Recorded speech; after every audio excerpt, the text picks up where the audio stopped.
Malalim nga ba ang tapuhan? Ate Lakam, it's pera nga ba sa negosyo ni Kimi?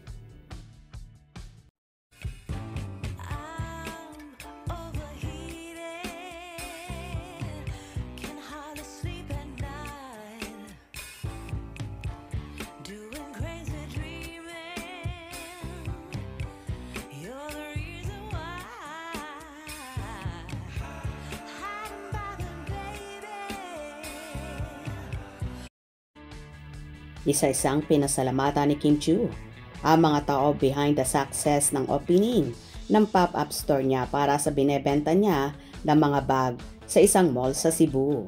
Pinost ni Kim ang behind the scene pictures niya nung opening kasama ang mga nag-asikaso sa kanyang pop-up store. Caption ni Kim, "Last weekend was truly one for the books as we opened our very first pop-up store. To all my kapwa Bisaya, my heart is overflowing.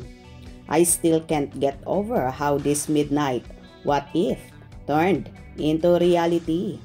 While shooting in Cebu for #The Alibay, na-think good nako, what if akong dalon sa Cebu? And now here we are.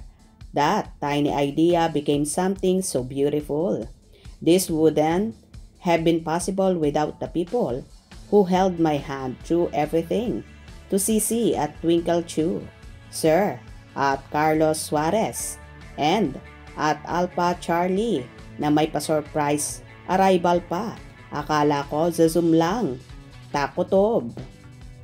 Thank you for going above and beyond. This means so much to me, lalo na with everything that's happened lately."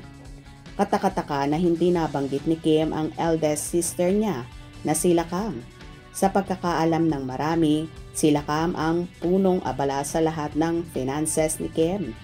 Lumakas tuloy ang duda ng mga netizens na matindi ang tampuhan ni Kim at ng kanyang ate at tila may kinalaman daw talaga sa finances ni Kim ang ugat ng kanilang tampuhan.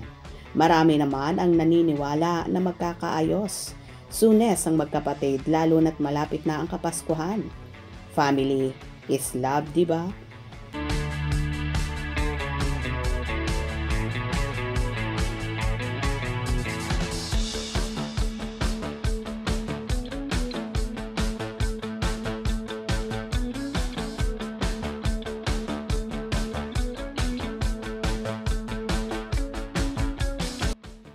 Well, malaki man ang nawala sa pera ni Kimi dahil sa paglustay ng kapatid niyang si Ate Lakam sa casino.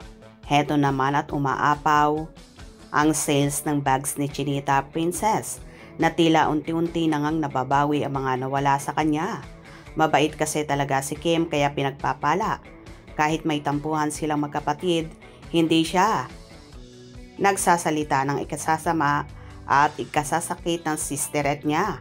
Ang buti talaga ng puso ng actress kaya lalong bumubuhos ang biyaya. Anyway, sana nga soon magkaayos na rin sila para happy na ulit ang Chu family. Hope you enjoyed. Please subscribe for more info.